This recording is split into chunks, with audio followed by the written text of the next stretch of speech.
What's up, guys? Sean Rochester, 5 Reasons Sports, bringing you my 5 keys for the game tonight, Game 17, Heat at Nets, November 25th. Before I talk about that, get yourself $10 off of Finish Line when you buy $100 from Finish Line to get our holiday shopping done there. Shoes, socks, sports gear, jerseys, whatever you need, Finish Line's got you covered, and get $10 off using the code below in the description when you buy $100 at Finish Line. So my 5 keys last night, obviously disappointing loss against the Knicks.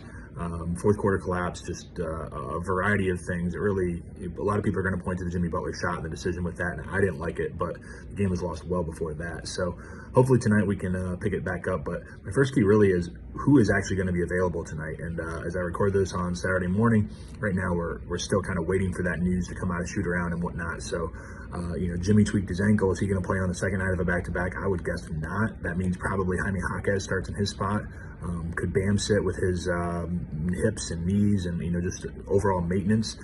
Is it a Kyle Lowry situation where he sits? A lot of times he's the guy that gets leaned on heavily in this situation, and they don't really have any other point guards right now. So who knows what's going to happen? Cole Schweider got some minutes last night. I think he'll probably get a bump tonight with how the Nets defend the three. So it's going to be interesting, but Spo really relishes these opportunities for guys to go out there and shine when they normally don't get very much playing time. Second key is turnovers. Last night, obviously, it got very sloppy. The turnover rate was not good, not typical of the Miami Heat.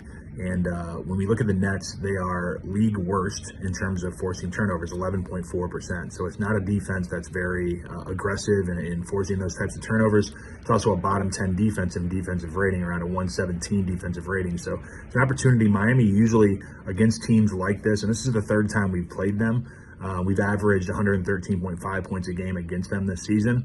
Depending on who's out there, it's going to really determine how the offense looks. But even at full strength according to what we have available, it's still going to be a challenge. But I think it's an offense or a defense where we can get off on.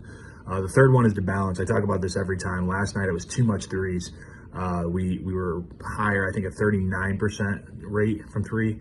And this is another defense that allows the fourth highest rate of opponents shooting threes this season. So, I think when we get into those situations, yes, they can be open, but not all threes are created equal. Like the Jimmy shot at the end, it's a clutch situation right there, but not a good shot. When it comes off of a driving kick, when it's a wide open, uncontested shot off of some movement, I'm okay with that. But sometimes we're forcing up too many threes, especially early in the shot clock. When we shoot less than 35% of our attempts from behind the arc, 5-0. Small sample, don't get me wrong, but the Nets allowing a high rate, you don't want to get too far off of that 30, 35, 35 balance. That usually seems to have a good recipe for us. Fourth one, Mikal Bridges, obviously a very talented player. Does it a little bit different than the guys we've seen lately in terms of Jalen Brunson, Darius Garland, Zach LaVine. He's kind of a star role player in a way, and that's not to discredit what Mikal can do, but he's coming off a 45-point game in Atlanta. Obviously not a very good defense. He's averaging 22 points a game against us in the 2 meetings that he's played against us this season. So if you can force the ball out of his hand or limit him as much as possible, they really don't have a lot of scores. Bridges, Dinwiddie's a scorer, obviously. Cameron Johnson's a scorer. Lonnie Walker off the bench, but beyond that, you're really looking at a limited Nets offense, especially with their injuries. So 4 shots to go everywhere else, and then try to limit what they do in transition. And my last key kind of goes back to my first one. Second night of the back-to-back, can you get back up off the floor? You kind of got punched in the mouth last night. It's a disappointing loss. You're tired. You've been on a road trip for a long time. It's a holiday weekend. All these different things of adversity. How do you respond in this situation? It's not a game that's a in-season tournament game. It's not a game that's a playoff game or anything like that, but doesn't mean enough to you to go out there and put effort. Doesn't mean enough that if you do want to get the night off, but you still go out there and play to try to get a win for the Heat. So we'll see what happens tonight. I'm going to be there again and hopefully getting a win at the end of this road trip. Good luck.